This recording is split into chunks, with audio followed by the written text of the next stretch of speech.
Hi, everybody. I'm Nancy Doherty, an analyst with National RTAP, and I want to welcome you to National RTAP's webinar on electronic grant management systems.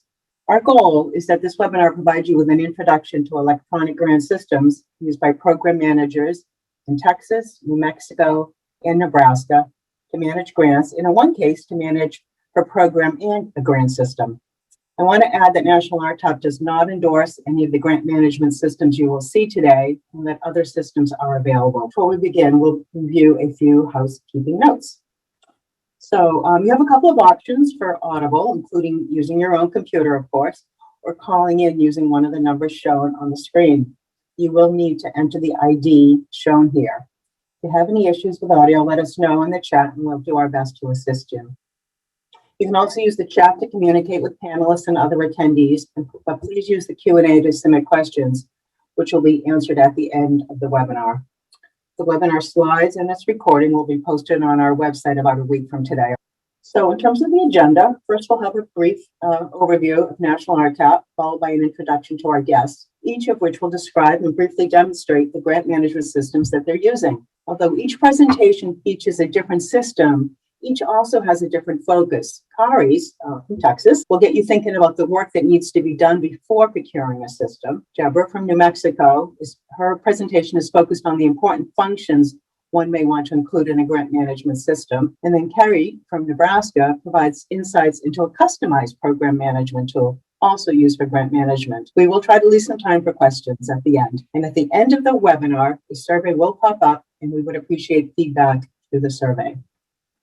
So I'm assuming most of you are familiar with National RTAP, but for those of you for whom this is your first National RTAP webinar, the National Rural Transit Assistance Program is a technical assistance center funded by the FTA, or the Federal Transit Administration, under the Section 5311 program. Our mission is to address the training and technical assistance needs of rural and tribal transit operators across the nation, and to support the state RTAP programs, which we hope we're doing today. As many of you know, when life is more normal, we do travel around the country to transit conferences offering resources and training materials. The program is managed through the Neponset Valley Transportation Management Association, and we're located outside of Boston, Mass, with an office in DC. We are guided by a review board consisting of transit and state RTAP managers, and they provide feedback on our products to ensure that we provide relevant materials to the people that we serve. Our three panelists are either current or former board members, and we're very grateful for their service. At this point, I'd like to introduce you to today's speakers. Kari Banta has worked in public transportation at the DOT in Texas for 7 years and is currently the program manager for RTAP in Section 5304. When the division began the transition to an electronic grant management system, she drew upon her previous career in software development to assist with the initial design and subsequent enhancements. Since 2018, she's been the implementation lead for the system. She lives in Austin with her husband and a very noisy parrot, and she does say apologies in advance for any screaming in the background. Hopefully we'll keep that to a minimum. Deborah Bach is currently the Rural Transit Program Supervisor for New Mexico Department of Transportation, the Transit Bureau. She's been with the Transit Bureau for more than 5 years, and she's a graduate from SUNY Buffalo with an MS in economics. Collectively, she has more than 20 years of experience in project and program management leadership in both the public and private sector. And Deborah serves as the project management lead for the Transit Bureau's robust electronic award management system, in her case, Black Hat. She has experience in the system's procurement, integration, and scope management, quality management, and contract management. Mary Roos has been the transit manager at the Nebraska Department of Transportation since 2013. During her tenure in transit, Ms. Roos has partnered with the University of Nebraska to provide a rural driver training program, developed custom technology tools for the DOT, including the system you will see today, and launched a new website for the DOT. You should check it out at nebraskatransit.com. She also designed a statewide van pool program that provides an affordable, reliable transportation option for workers in rural manufacturing and food processing industries. And in her time away from transit, she enjoys vegetable gardening and spending time with family and friends, and hopefully she'll be gardening sooner than later. So at this point, I'm going to turn the transition over to Kari Banta, who will begin when she's ready. Welcome, everyone. I'm Kari Banta from TxDOT, and what I would like to share with you today is what I wished I had known before we got into converting to an electronic grants management system. We use a product from Agate called IntelliGrants. And I just found out that they will no longer be supporting the version that we have starting in 2024, which sounds like a long time, but for those of you in government, you know that that's like practically around the corner. So we are at this point going through our procurement process and getting the statements of work and whatnot again. So all of this is fresh. So want to talk to you about what to prepare before you start looking, what you need versus what you want, and what happens after you get it. Next slide. So understanding what you need, it's a little more complicated than thinking, oh, well, I want it to manage my grants and I want it to tie into our finance system. It's looking at everything that you handle, everything that you touch. So what parts of contracts you want to include your monitoring. How are you handling your inventory? Do you have a separate system for that? Or are you going to be trying to roll that into this? Payments and making the decision, what are you going to have in the system and what not? And thinking, is this going to be your system of record? There are different requirements for that, of course. And are you going to try to integrate with other systems such as TRAMS or whatever your financial system is for your organization? And then getting into thinking about the individual roles. Who is involved in the process for you to get your grant contracts out the door, get everything reviewed? Who writes it up, who reviews it, who signs it, what's the order? You need to have a sense of this to get an accurate statement of work. When we started, we underestimated the number of different flows that we had, and that kind of put us in a squeeze later on. So next slide, please. So this is a workflow, and this is the kind of thing we had to develop. Originally, we started with 9 of these, and now we're up to 13, and I think we might even be adding another one. Generally, the developer will help you walk through it, but the idea is you'll need to break down everything you do into different steps like this and thinking, okay, well, at this point, the grant, I need to send this back because somebody needs to make an amendment. Okay, how does that process work? So you start getting into a level of detail that as a person or as interacting with people, you've probably never considered, but a machine is a machine. So there's certain language or logic that has to be built in. The next slide. So thinking about the deliverables, what kinds of information do you want to collect? Some systems you can upload a PDF, a signable PDF for applications or whatnot, or do you want to be able to capture the answers directly within your system? And a big part of making that decision is, what do you need to be able to analyze or to put into a report? If you are using this for compliance, what do you need for your DBE? What do you need for Title VI? All that kind of stuff. And then also considering for discretionary programs, how are you scoring? And do you want to be able to do that within the system? So, and then you think you're there, you got the system. You also need to plan for what happens after it gets in place. Unfortunately, these aren't like delivered at the doorstep with a bow and you open it up and that's everything. There is ongoing support that's needed. Not everything that you need will come out of the box immediately. There is a process for ongoing enhancements and, of course, reporting any issues. So you want to look at what's involved in the maintenance agreement and also who is supporting your users. Are you going to need to staff a help desk? That wasn't something that we realized until a little late, and the DOT did not budget for us to have additional staff to do any of this work. So all of these roles are being done by people who their job description is primarily something else. So that is definitely something that you want to understand before getting in. What I was going to show you, and I can kind of describe it, is especially one of the things that we needed to develop the most after we did our initial phase was looking at reporting and getting the information out of the system so that, for example, it doesn't interface with TRAMS, but we can develop a POP report that follows getting the data in the right columns. And we have to massage that a bit. And then that's what we can upload to TRAMS. So it's not as automatic as we'd like it to be. We're also able to track for asset dispositions, mostly vehicles. There's a requirement to track where those disposition funds get applied, what grant those go to in the future.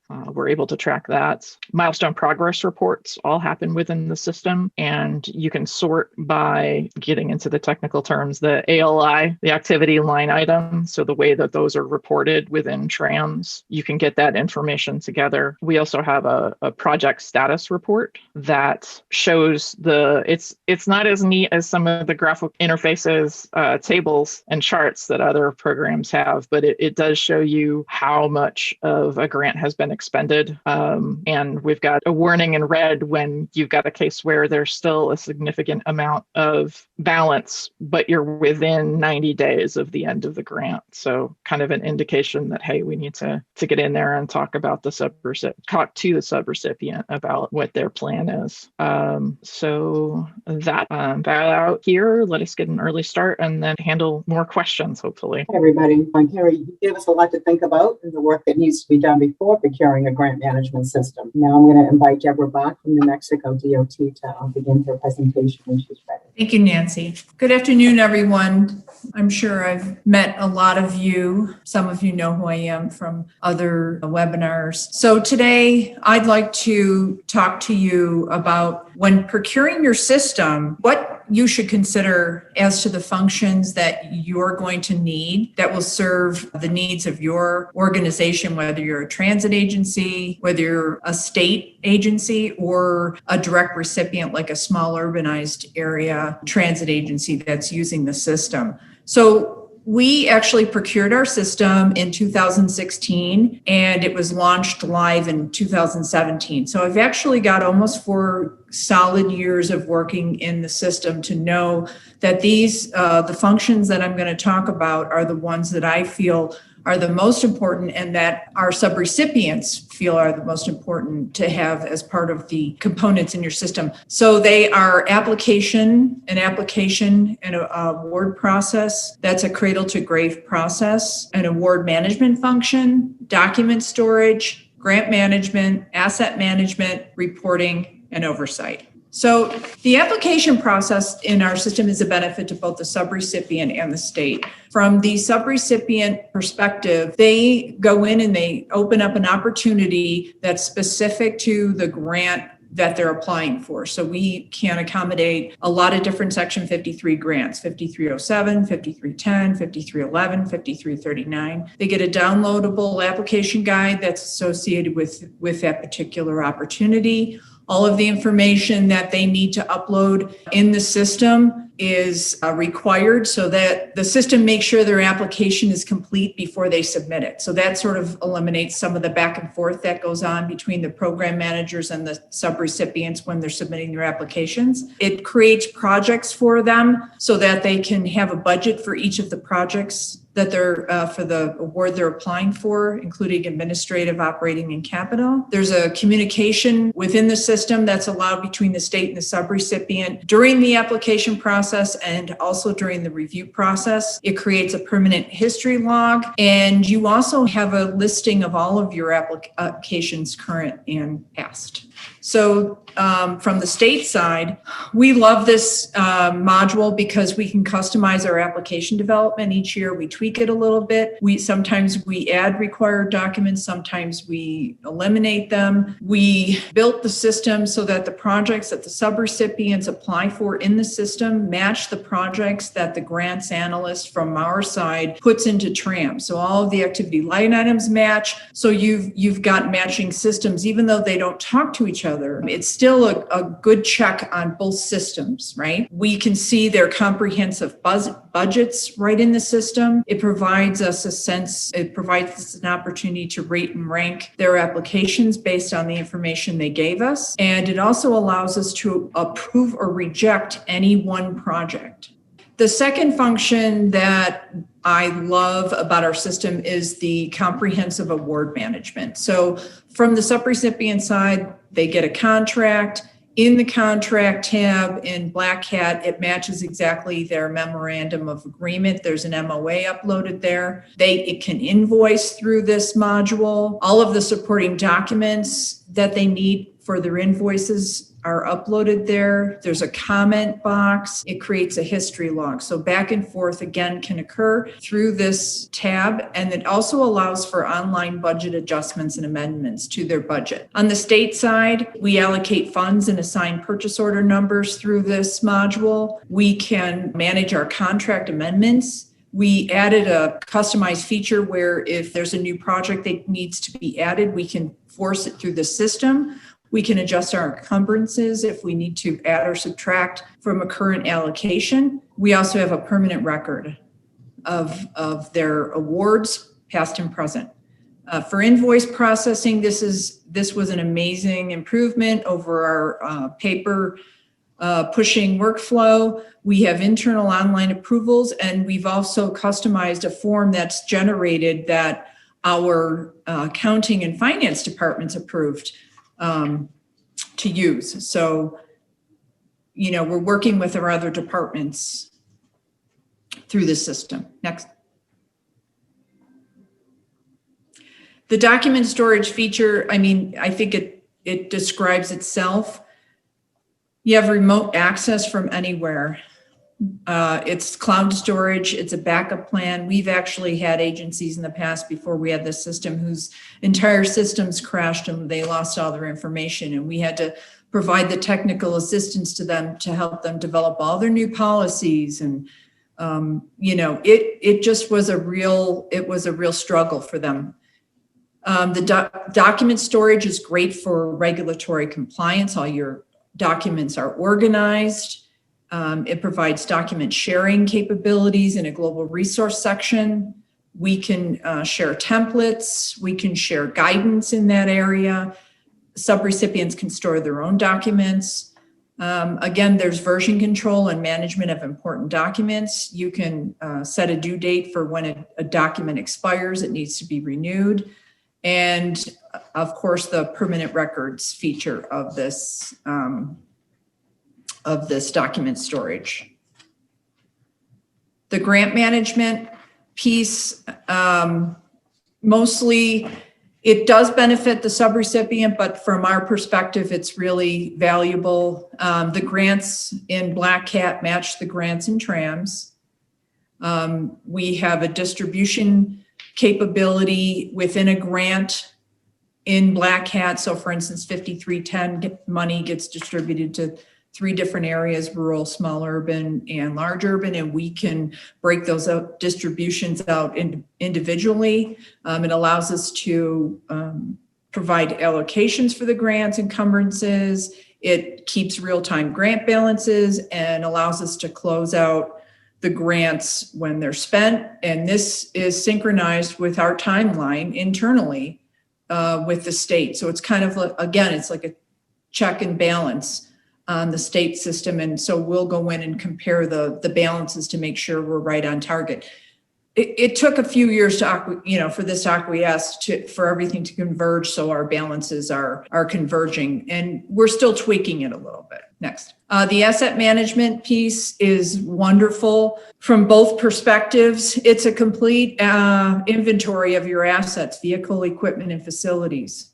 It has transit asset management capabilities, so it identifies when your assets are ready for disposition. It has a document upload feature. It has actually a very comprehensive record management feature, and it manages also, once your assets are ready for disposition, it'll manage the request back and forth until the final disposition, and then it retains a permanent record. Next. The reporting feature of our system is also very valuable. From the subrecipient perspective, these are the reports that we require of the subrecipients that they can upload into the system. It's a monthly service data report, which actually eventually feeds into their annual NTD report, quarterly 5310 ridership reporting. We do quarterly drug and alcohol reporting, and we require quarterly inventory updates. And our newest feature is a semi-annual DBE report. From the state side, these are the following. These are all the reports that I can run in my system. I can run reports on applications, awards, contracts, grants, invoices, inventories, oversight, like findings and recommendations, and I can run NTD, comprehensive NTD report. The final module that I love is the Oversight module. It's beneficial, again, for both the subrecipient and the state user. The compliance, it enhances compliance with state and federal requirements. It helps build technical capacity. You can provide technical assistance through this module, not only oversight in the form of a site review, but you can offer technical assistance. We've been doing virtual reviews and providing virtual technical assistance even before COVID started through this system. And again, it offers a permanent record of all of their site visits. From the subrecipient side, they get an email notification with a questionnaire that comes into the system and notifies them of when their visit is. They upload all of their pre-site visit documents. We generate a report. We annotate the questionnaire, give it back to them. We issue findings and recommendations. Everything from cradle to grave about their site visit is kept in here. And they even reconcile their deficiencies and recommendations through the system, and it's documented in a history log. Again, it provides a virtual communication to review responses and help close the report with the subrecipient. We use the state oversight for our 53, 10, and 11 from our perspective, their technical and drug and alcohol reviews. We also, as the state, get reviewed internally at least once a year, and then we get our triennial a state management review every 3 years by the feds. And they love Black Hat. All of our information about our program is in here, and we sit down in a conference room or virtually, and we show them all the documents that they want to see. Oh, the other important feature I wanted to mention about the oversight was that the report that we can run after to analyze all of the findings, the recommendations and deficiencies for over a 2-year period, we run those and then we look at them and we actually program our future trainings based on the needs of our subrecipients. So for instance, if it was federal requirements that had the most deficiencies, then we go back and we retrain them and provide training in those areas. So again, that relates back to our reporting feature. So all I can say about our system is that technology changed everything. It improved our internal controls. It provides a centralized database for all users. It introduced our subrecipients to technology, improved their accountability, responsiveness, and compliance. And it improved the state, our staff, productivity and accountability. And of course, it increases the transparency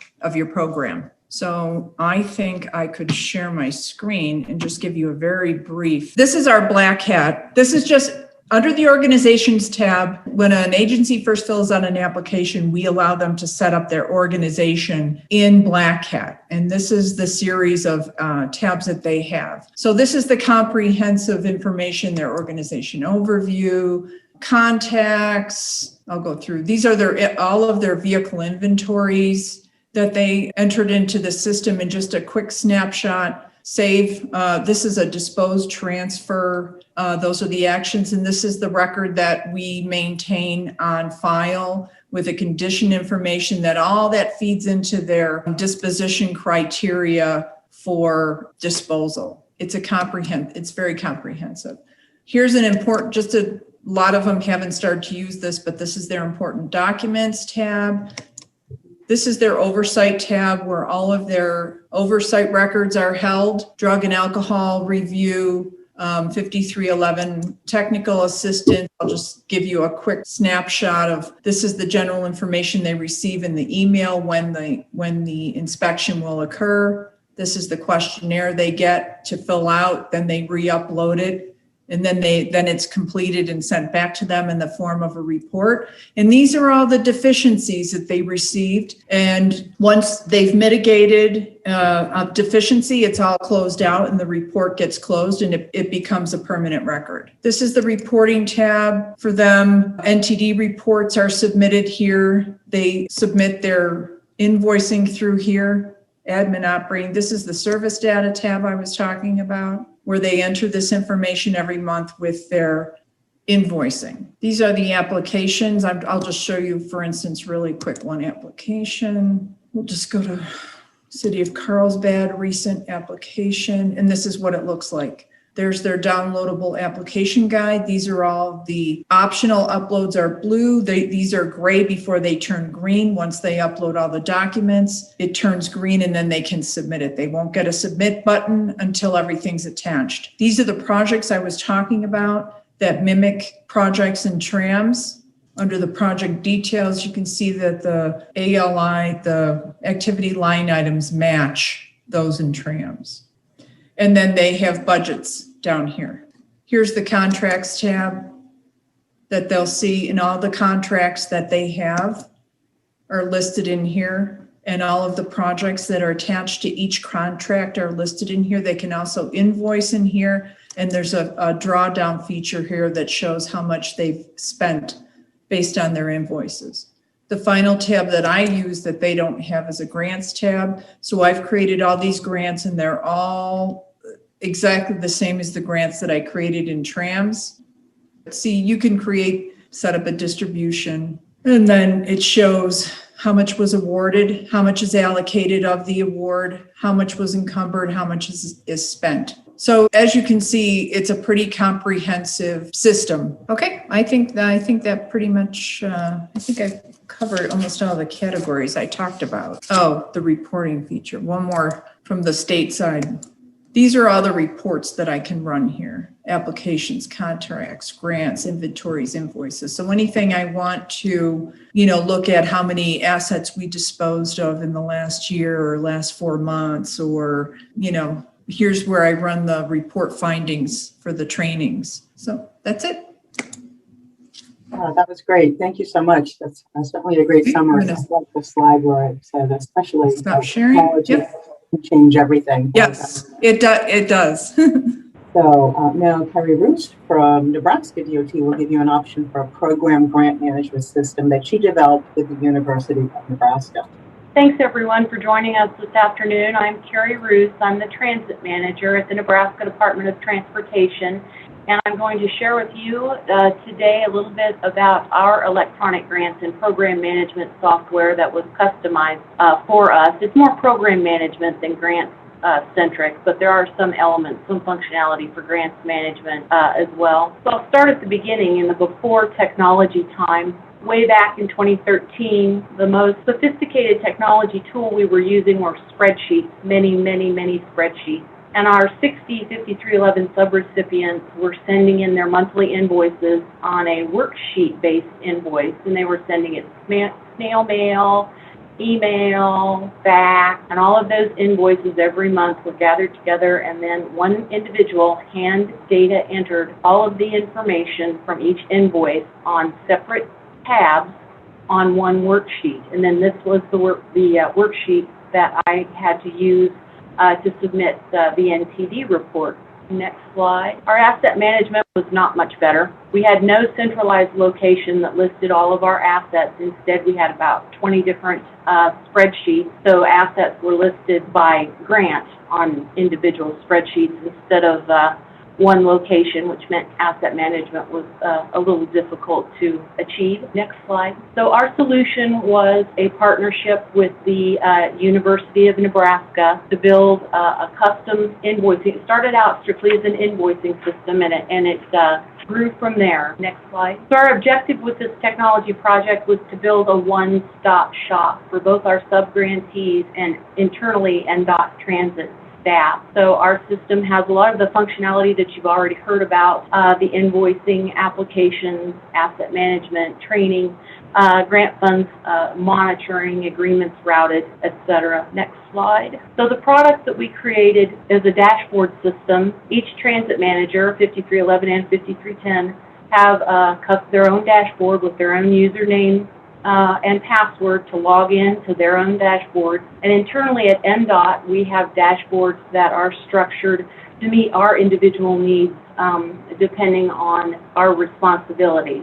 So with any technology, there are sometimes glitches. So we found a need for a help desk. We contract for a help desk system that allows me to send electronic tickets to our software architect whenever there's a glitch or an update that needs to be made. In addition, even though we started this process back in 2013, we still have weekly meetings with our technology staff at the university because our dashboard system is continually growing, changing, and upgrading. I provide our software architects with a quarterly task list for upgrades and new features.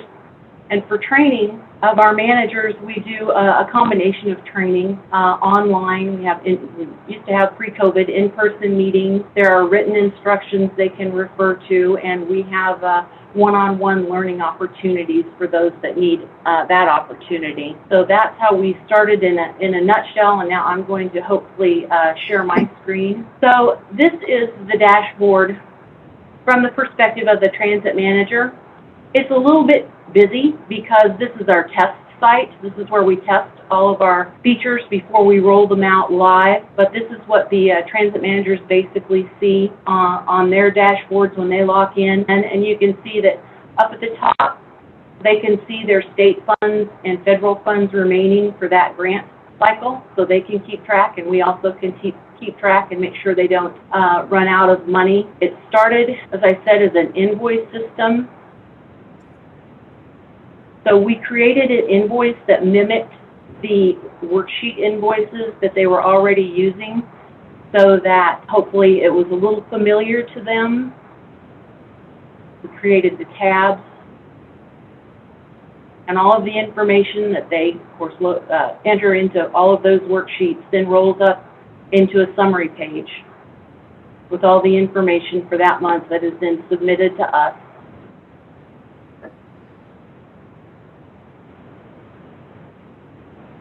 We have applications, operating assistance, vehicle applications, and an application when they want to dispose of a vehicle.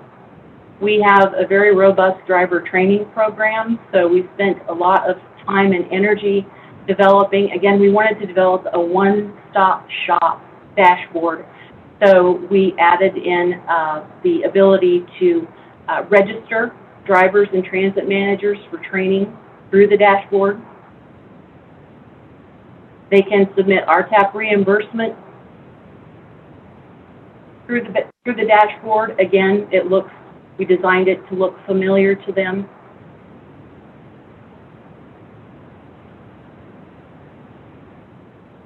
They can submit an accident form to us. And this system too, and this is a fairly recent upgrade, where they too can upload all of the agency plans and important documentation for their system. So they have it in one location. We have had many instances where a transit manager has just quit and a new transit manager comes in and has no idea where any of their plans are, their drug and alcohol plans, their maintenance plans. So now they're all uploaded into one central location. And we also added onto the dashboard, at the request of the transit managers, our transit directory. And they requested this information, that this has all of the transit providers in the state of Nebraska, basically. And they requested this information because if somebody, for example, in Butler County was traveling to Cedar County and the transit manager got a phone call saying, hey, I'm going to Cedar County. Is there transportation available in Cedar County? Then that manager in Butler can go to their dashboard and say, well, yes, there is public transportation in Cedar County, and here's their contact information. So we do solicit and accept suggestions from the end users. That's been a very important way for us to upgrade our system. And now I will try to get to my dashboard so you can see it from the perspective of, I have all of the functionality. You'll remember the 20 spreadsheets that I talked about. Well, now we have all of the vehicles listed in a single database. This was recently upgraded with some of the TAM requirements. The useful life benchmark of the vehicle, for example, was added. The replacement year was added. And I can download this into a spreadsheet. Reporting, I started out showing you the worksheet with 60 tabs. That has been replaced with an ability to, so all of the invoice information that is submitted every month is rolled up into an annual report that I can use for the NTD report, which is much more accurate. See all of the information, and again, this can be downloaded into a spreadsheet. We do have some functionality for the 5310 providers, not nearly as much as we have for the 5311. We also have the ability to send an agreement for their operating assistants through the dashboard. So once they submit their application and it's approved on 2 levels, we have the ability to create and send an agreement, which then lands on their dashboard, and we can track the agreement status.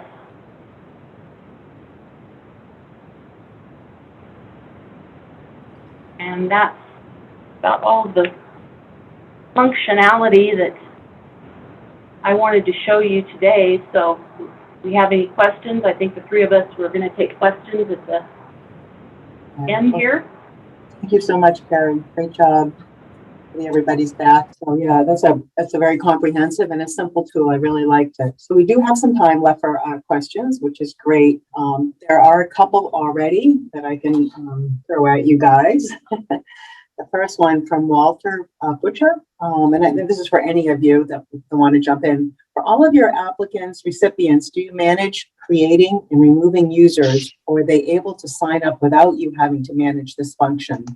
I'll jump in. Oh. We set up the, when we set up the organization, we set up the, I guess, lead e-grants person as a sub-grantee administrator. And from there, they're responsible for adding users and setting the different access roles. I was going to say there's, it's a manual process for an organization to get added.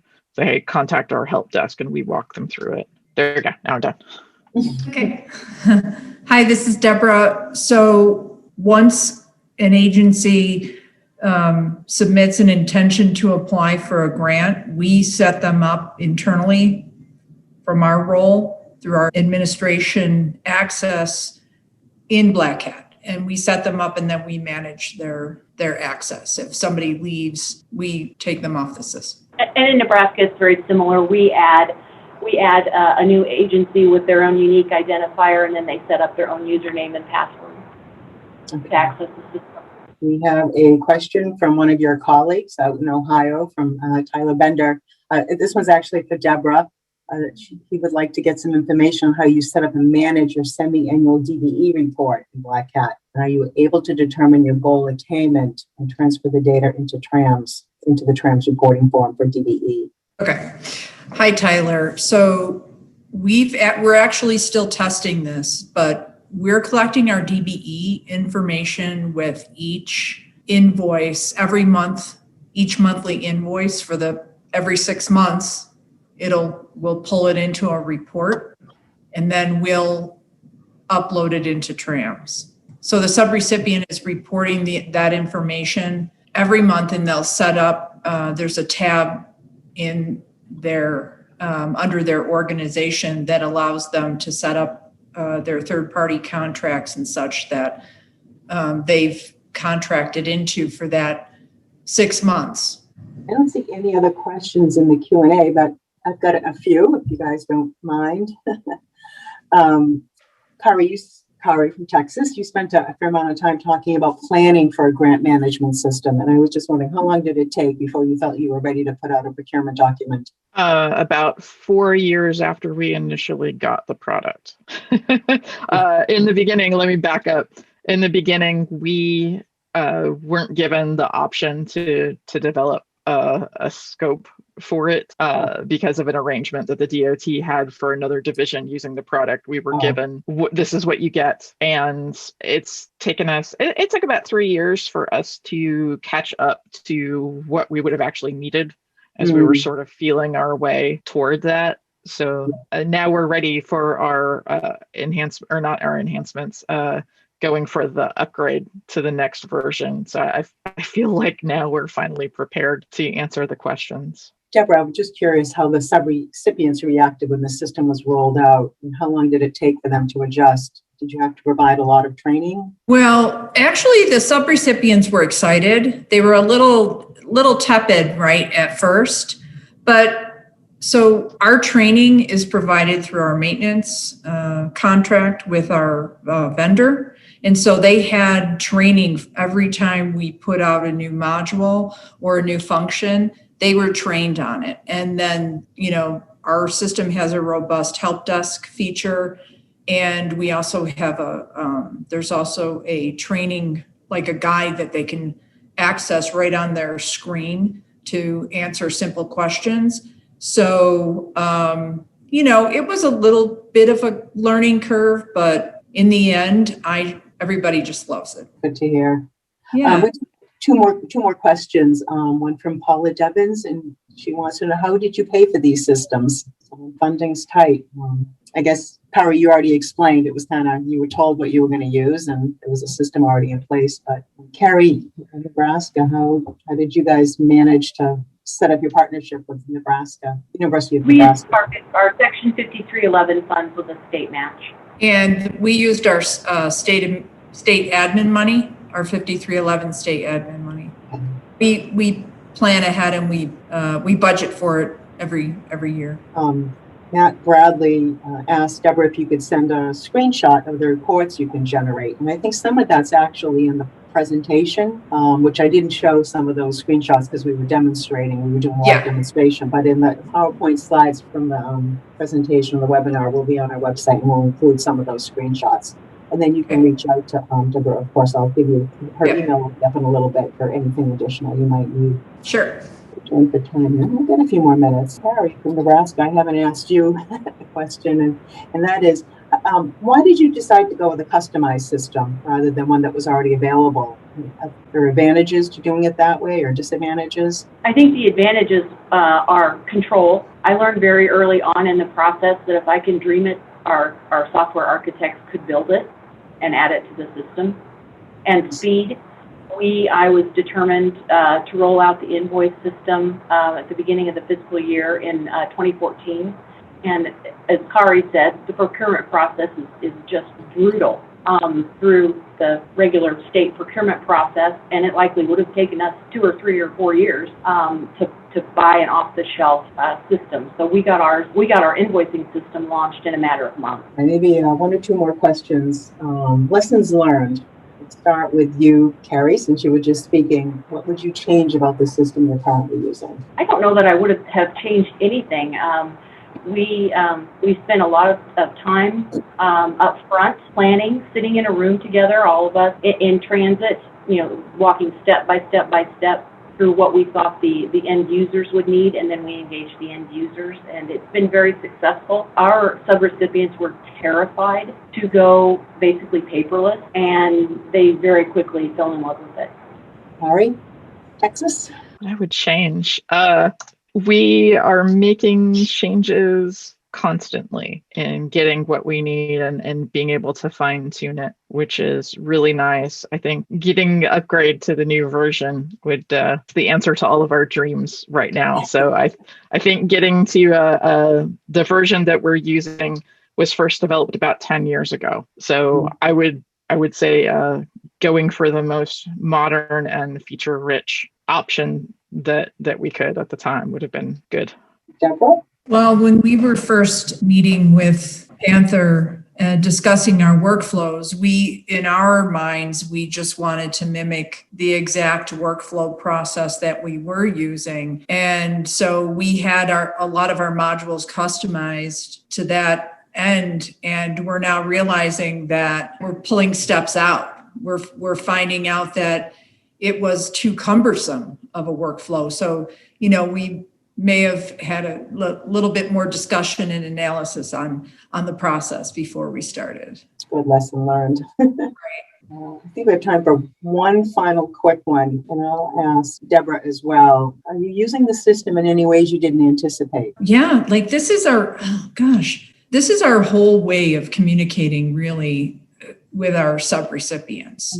Really taken to using this system, we'll do a go-to meeting, and any questions they have about their invoicing or their awards or their vehicle inventories, we'll be pulling up their Black Cat organization screen and using it as a tool to help them. We've helped our small urbans prepare for their triennials, and we've used our Oversight module to create an actual oversight document for them as if they were having, like a mock triennial review. And so now they have that record to refer to when their real triennial comes up. So we're using it for technical assistance. We're using it for much more than we ever imagined. Great.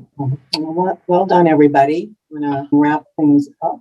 So again, thank you, everybody. We really appreciated your input, and we appreciated the attendees coming and asking some pretty good questions. So the questions we didn't get to, we will post a Q&A along with the slides and the recording on the website. We would request that you complete a very brief survey about the webinar. Information provided in the survey really does help us to improve the future webinars that National RTAP will host. The survey will pop up in your browser when the webinar ends, and it only takes like a minute or two to complete. It's very quick. You could also just use your phone to scan the QR code that's shown on your screen right now, and the survey will pop up in that fashion as well. And finally, if you have any other questions about grant management systems, please email any of us at the email shown on the screen, and we will get back to you. So again, thank you very much, and the webinar has now ended. Enjoy the rest of your day, and thank you.